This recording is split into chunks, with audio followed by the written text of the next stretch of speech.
Balik tayo sa Iloilo. Sa bawat sulok, may mundong bago. Sa bawat timpla, may kwento. Dito pa natin mas mararamdaman kung bakit tinatawag itong City of Love, Iloilo! Yeah, yeah, yeah. Pagkatapos natin kumain sa Roberto's, ito ang naging unang stop ko. Rawits. Kasi nga gusto ko kayong unang-unang matikman dito sa aking pagbisita ulit sa Iloilo. At namasyal sa Molo Church, simulan natin ang part 2 dito sa Tatoy's. Mag-e-enjoy kasi napadami ako ng rice dito. Buksan ang bintana, tanawin ang buhay, ang kwento ng pagkain. Dito nagsisimula. Sa bawat sulok. Iloilo, napakasaya mong kasama. Nakikita niyo ba ang kasarapan ng aking sabaw? May design pa yan. Ito daw ang kanilang sinigang na lapu-lapu sa batuan. Special na batuan pala ito. Masarap talaga ang asim ng batuan. Alam mo yung sakto, tama lang. Hindi ka kikiligin sa asim, pero yung meron lang parang kalabit. Yan. Lalo siyang sumasarap pag naririnig mo yung alon ng dagat. Nako, yan ang pinaka nagpapasarap sa lahat. Parang malulusog ang mga scallops dito, oh. Wow! Malusog. Oh.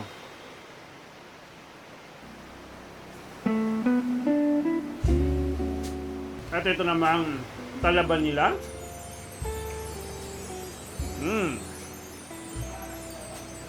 Masarap. Ang paborito kong manok. Kakainin natin siyang parang pagkaing hari. Kainin natin without the sauce.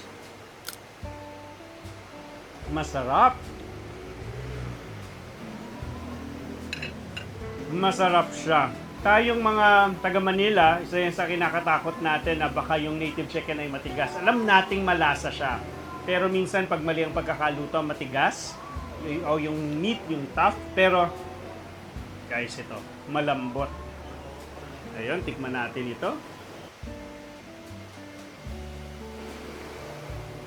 Uy, kapuso!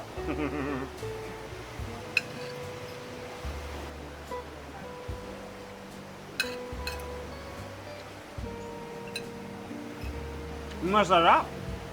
Pero, ito ang isa ko pang kaninang tinititigan. Ang Blue Marlin.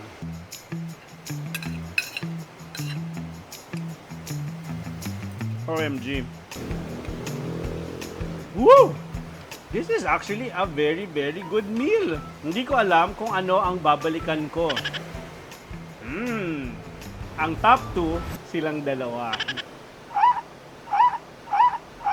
Marvin, kung may isa ka lang nakakainin dahil mag-end of the world na, ano ang pipiliin mo sa kailang dalawa? Ang hirap naman ito.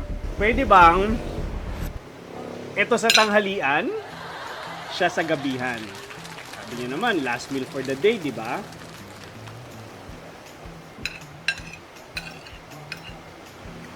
Napakasarap nitong ating spread na to ng Tatoy's.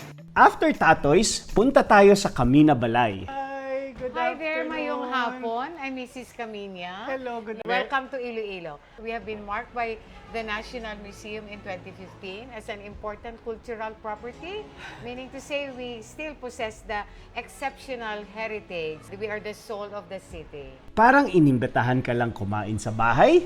Oh my God. This is so Yeah, good. yeah. Kaka-experience ako ng napakasarap na pagkain. Another kaiinggitan nyo na naman. Madaming kwento at masasarap na pagkain. Now, this is a bed and breakfast. You can see it from the rooms. Ano naman po yung structure na yan? Pergola. We normally have parties there. That's where we eat. We still live here, sir. Yeah, this was wow. never abandoned. Oh, nice. So there are no ghosts in the house. Oh, Okay. So our chocolate, we can claim single origin or single estate. All beans come from the farm. In 2023, we're the highest producer. We produce 8 tons of fermented and dried. Our signature drink, the chocolate tablea. You drink it with your pinky finger out. mabuhay po sa inyo. Very beautiful home po, pero ang pinaka-paborito ko, yung mga nakikita ko sa harapan ngayon, kainan po. Sige ho, let's try them. Tikman ko po itong papaya nyo, ha? So Yes, sa farm please. nyo po ito. Yes po. Napakatamis ng papaya. So good. Ngayon ko lang po nalaman na ang galing Gimaras din pala na papaya ay saksakan ng tamis. Yes po. Uy! Naku, may soup pa. Ano po ba That's itong soup pancit na to? molo. Oh, ito Yeah, na from the yun. district of Molo. Yes. Bakit po tinawag siyang pancit molo? From the district of Molo.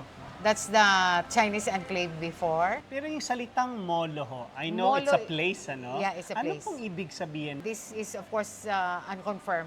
They say it came from Moro because they were Chinese. They could not, of course, pronounce R. And Molo would also mean port. Marvin, ano pangalan lugar nyo? Ito po, Moro. Molo. Hindi po. Ro. Moro. Molo. Gusto ko rin molo. Okay lang po yun. Parehas lang din no yun. Okay. May natutunan tayo. Yes, okay. Ang sarap. It's so comforting. Napakasarap ng broth niya. Alam mong pinakuluan ng matagal. Yes po. Tapos, meron siyang parang ma-pepper po, ano? Yes. We use white pepper. So, yes. Pepper, ang yes, sarap-sarap niya kasi nakakaramdam ako ng lamig sa lugar. Presko. Fresco, yes. Ang sarap bagayan ng sabaw. Sa bawang. Oh my God. This is so Yeah, good. yes. Alam ko naiinggit na naman kayo. Tamang kainggitan nyo dahil saksakan ng sarap ang molo soup na to. Oh, wow.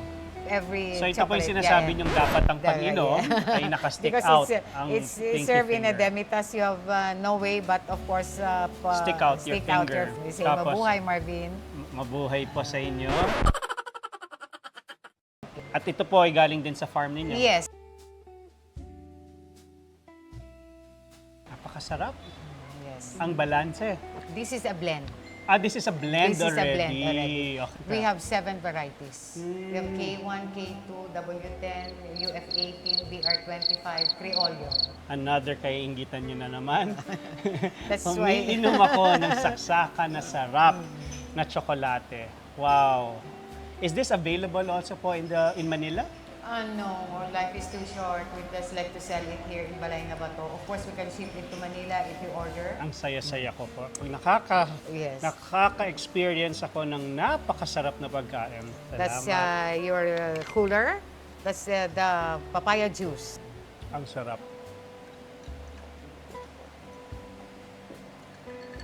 Ang sarap. So refreshing. Siyempre po, tinititigan ako ng ilang mga pagkain nasa harapan ko. Hi Marvin. Ano po bang pwede nating sundan na tikman? The suman sa ibos, the white one. Supa. Yan yung puti. Yeah. Ano po, bakit po suman sa ibos ang pangalan The niya? term, our Ilonggo term is ibos. Ibos. Our suman is with the red sugar. Tikman po muna natin siya on its own.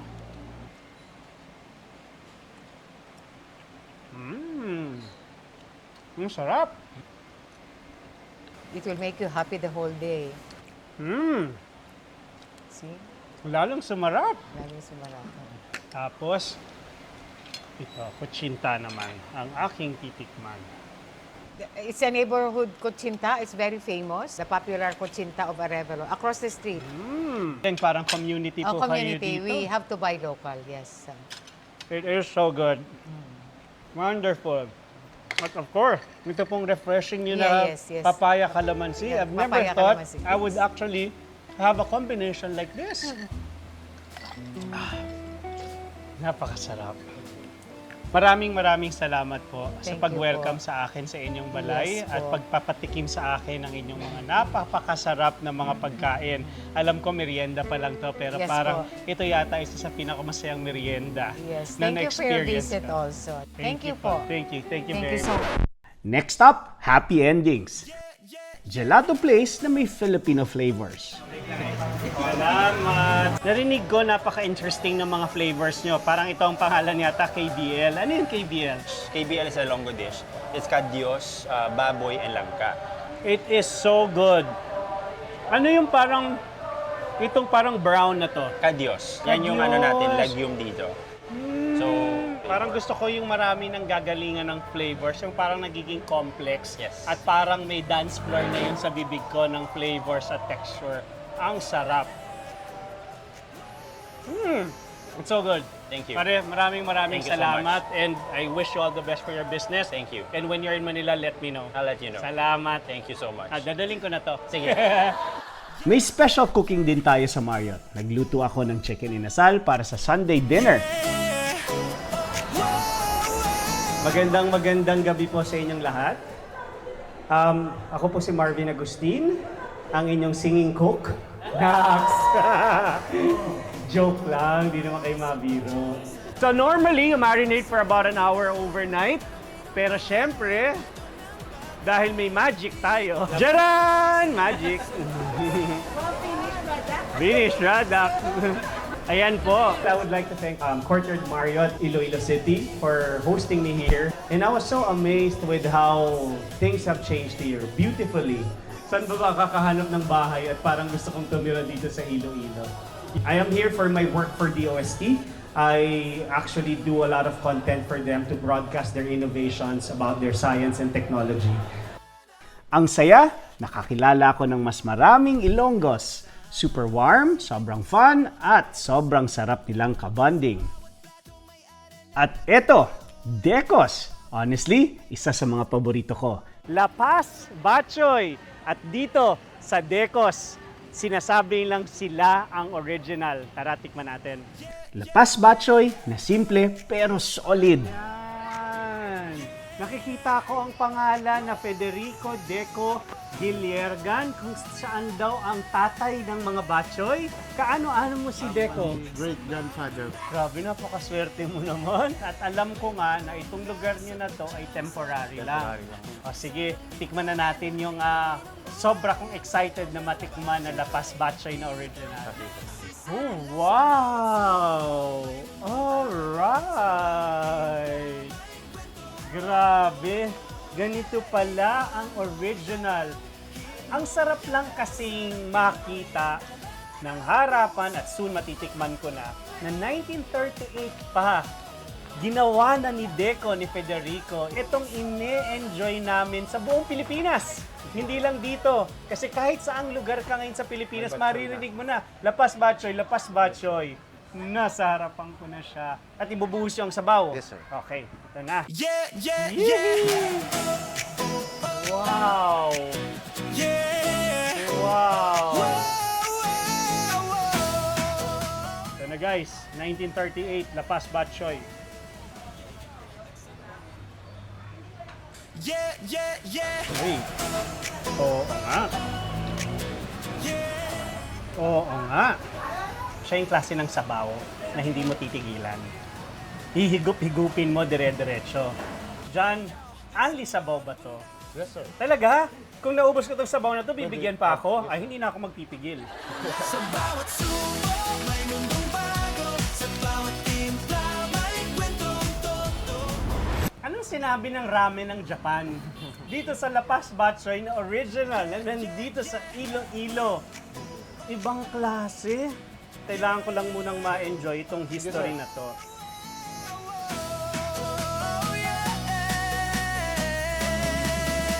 Yeah, yo, saan ba ang bundok today? Ang sarap.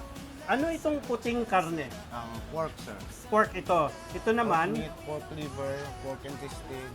so puro karne, puro baboy ang nakapaligid dito. Tapos pork chicharon. Charon. Yung pork chicharon ba kayo rin ang gumagawa? Yun ang Saka import. yung garlic kami rin. Kayo rin yung garlic. Yun ang importante. Minsan kasi kung hindi kayong gumagawa, parang ang hirap kontrolin nung sarap. Yes, sir. Pero dahil kayo ang lahat gumagawa, ramdam mo yung pagmamahal. Ramdam mo yung 1938 pa na sabaw na ini-enjoy at paulit-ulit niya itong in-R&D, no? Paulit-ulit niyang ginawa para maging ganito kasarap. Yeah! Sa bawat subok, may mundong bago. Sa bawat timpla, Hindi kaya ng kutsara yung sabaw. tikman mo, damhin mo. John, maraming salamat sa pag-share sa akin ng isang napakasarap, original na La Paz Batchoy at ramdam ko na ang pagmamahal ng pamilya mo sa La Paz Batchoy na ine-enjoy naming lahat ngayon. Yes, sir. Thank you, sir. Maraming salamat, Thank you, sir. John. Thank you. Ito ang Iloilo para sa akin. Mga lugar na may kwento, pagkain may puso, at mga taong madaling mahalin. Hindi lang ito tungkol sa kinainan, kundi sa mga nakilala, mga tawanan, at mga simpleng sandali sa pagitan ng bawat kain. Kaya naman tinatawag nila itong City of Love. At sigurado, babalikan ko to. Salamat at sa muli nating sarap lakbay.